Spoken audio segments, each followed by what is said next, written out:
بسم اللہ الرحمن الرحیم۔ السلام علیکم ورحمۃ اللہ وبرکاتہ۔ معزز خواتین و حضرات، امید ہے آپ تمام دوست احباب خیریت سے ہوں گے۔ بھائیوں اور بہنوں، ہمیں ہزاروں کمنٹس آتے ہیں، ہمارے بھائی ہماری بہنیں کمنٹ کرتی ہیں کہ رزق کی وجہ سے بہت زیادہ پریشان ہیں، رزق تنگ ہے۔ کوئی کہتا ہے کہ بالکل ہی روزگار ختم ہو چکا ہے، کہ نوکری ختم ہو چکی ہے۔ مطلب کہ رزق کی وجہ سے ہزاروں کمنٹس آتے ہیں۔ تو بھائیوں اور بہنوں، سب سے پہلے تو ہم سب لوگ مل کر دعا کرتے ہیں کہ یا اللہ، ہم سب کی رزق کی جو بھی پریشانی ہے، دکھ ہے، تکلیف ہے، رزق کی وجہ سے وہ سب دور فرما دے، آمین۔ بھائیوں اور بہنوں، آج میں آپ لوگوں کو جمعۃ المبارک ایک خاص عمل بتانے لگا ہوں۔ یہ عمل خاص طور پر رزق میں برکت اور حاجت پوری ہونے کے لیے ہے۔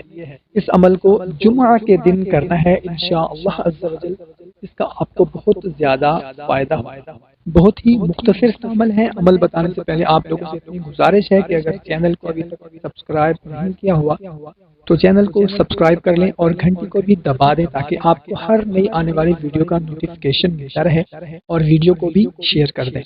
بھائی اور بہنوں، کرنا آپ نے یہ ہے کہ ہمارے بھائی یقیناً جمعہ کی نماز مسجد میں ادا کریں گے اور ہماری بہنیں گھر میں ادا کریں گی۔ تو جمعہ کی نماز ادا کرنے کے بعد وہیں پر بیٹھے کسی سے بات کیے بغیر صرف 1000 مرتبہ اول و آخر 7 مرتبہ درود ابراہیمی یا کوئی سا بھی درود پاک پڑھنا ہے، اور درمیان میں 1000 مرتبہ سورہ شورى کی آیت نمبر 19 اللہ لطیف بعبادہ یرزق من یشاء وهو القوی العزیز پڑھنا ہے۔ اول و آخر درود شریف پڑھنا ہے، پھر اللہ سے اپنے رزق کے لیے، اپنے مقصد کے لیے دعا کرنی ہے۔